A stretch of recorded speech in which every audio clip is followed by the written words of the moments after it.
Happy Holi বন্ধুরা, তোমাদের সবাইকে জানাই, মানে আমার পরিবারের সকল ছোট থেকে বড় সব বন্ধুদেরকে জানাই হ্যাপি হোলি।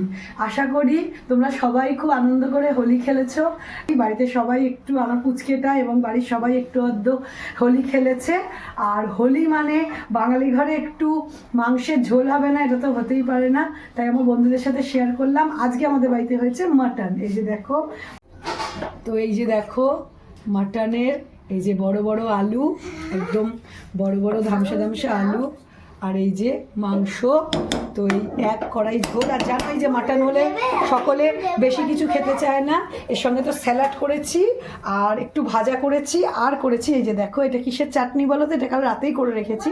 এটা হচ্ছে প্লাস্টিকের চাটনি। এটা হচ্ছে পেঁপে, আমাদা, লেবুর রস, পাতিলেবুর রস দিয়ে ইয়ে চাটনি। কারণ এই মাংসের পরে কিন্তু এরকম একটা রিফ্রেশ টকটক চাটনি খুব ভালো লাগে। আমাদের দুপুরের লাঞ্চ সারা হবে, তো সবাইকে অপেক্ষা করি রাখবো না। বন্ধুরা যারা যারা খেতে চাও একদম দৌড়ে দৌড়ে চলে আসো আমার বাড়িতে।